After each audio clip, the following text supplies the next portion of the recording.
नमस्कार दोस्तों, आप सभी का हमारे YouTube चैनल बोल मणि में बहुत बहुत स्वागत है। संतान की लंबी उम्र की कामना के लिए महिलाएं जितिया व्रत रखती हैं और इस व्रत को कहीं कहीं जितिया या जीवित पुत्रिका व्रत के नाम से भी जाना जाता है। ये व्रत सबसे कठिन व्रतों में से एक माना जाता है। हिंदू धर्म में जितिया व्रत का काफी महत्व है।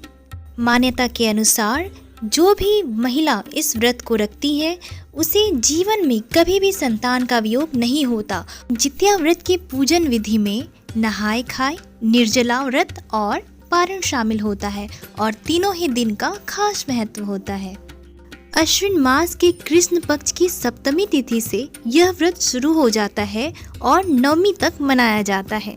इस व्रत में 3 दिन तक पूरी विधि विधान से पूजा की जाती है, जिसमें सबसे पहले दिन यानी कि सप्तमी के दिन नहाय खाए मनाया जाता है।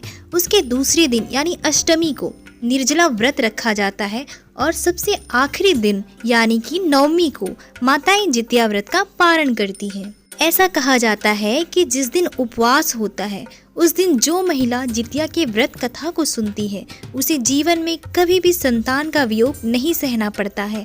संतान को हमेशा सुख समृद्धि प्राप्त होती है और वो आरोग्य जीवन जीता है।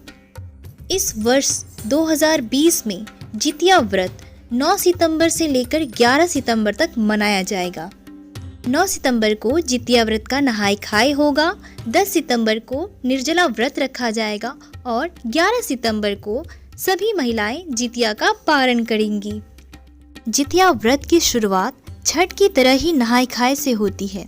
इस दिन माताएं सुबह उठकर गंगा, यमुना या किसी भी पवित्र नदी में स्नान करती हैं और अगर आपके घर के आसपास नदी ना हो तो आप अपने घर पर भी नहा सकती हैं और संकल्प ले सकती हैं।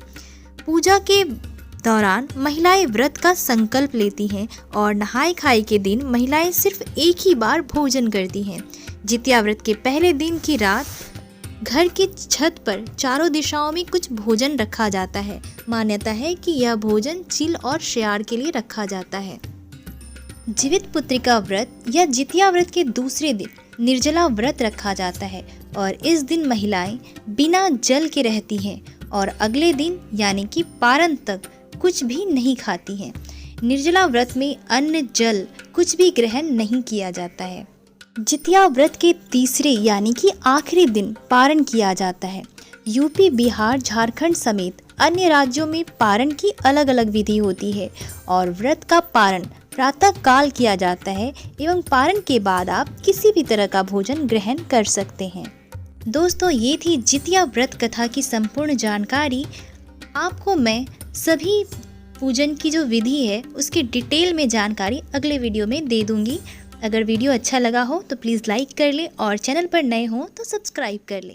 धन्यवाद।